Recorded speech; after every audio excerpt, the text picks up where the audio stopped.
öğrenci başarısına giden etkenleri de göz ardı etmememiz gerekiyor. Eğitimin ana unsuru öğretmendir. Siz öğretmenin moral ve motivasyonunu sağlamadan, ekonomik olarak düzeltmeden, onu da arzu edilen şekilde eğitim sistemine dahil etmediğiniz sürece başarı arzu edilen ölçüde olmayacaktır.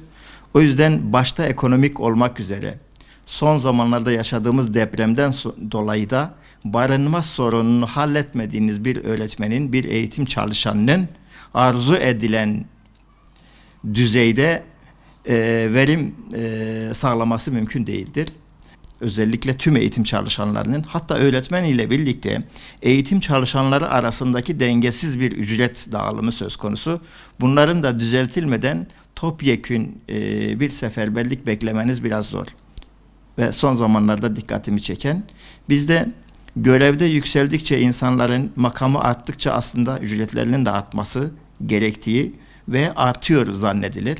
Ama öyle değil.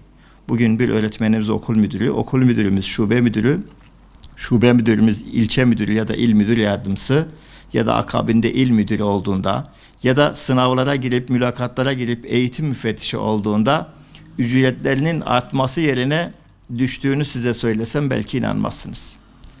Evet, bugün şube müdürlerimiz, bugün ilçe müdürlerimiz, il müdür yardımcılarımız ve eğitim müfettişlerimiz öğretmen arkadaşlarımızdan, okul müdürü arkadaşlarımızdan daha az ücret almaktadırlar. Bu okul müdürü ve öğretmen arkadaşlarımızın çok ücret aldığı anlamına gelmiyor.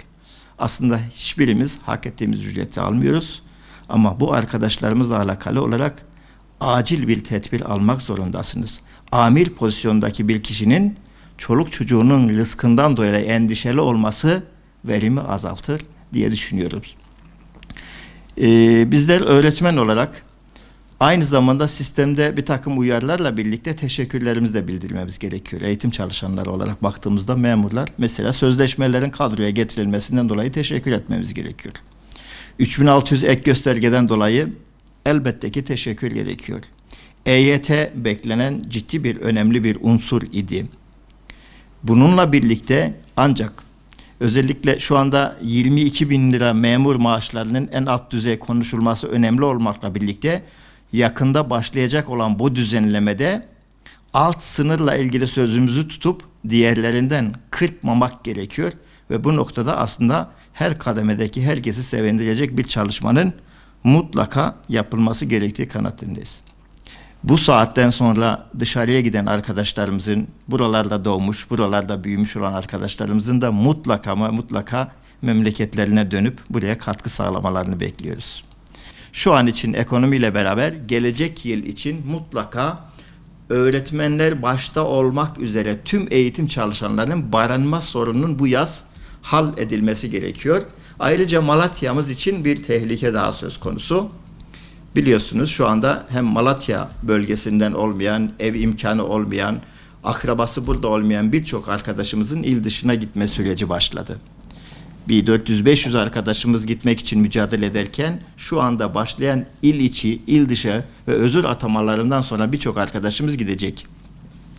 Malatya, Adıyaman, Kahramanmaraş ve Hatay ve Gaziantep'in İslahiye ve Nurdağ ilçelerinde şartsız bir şekilde il dışı hakkının verilmesi gerekiyor.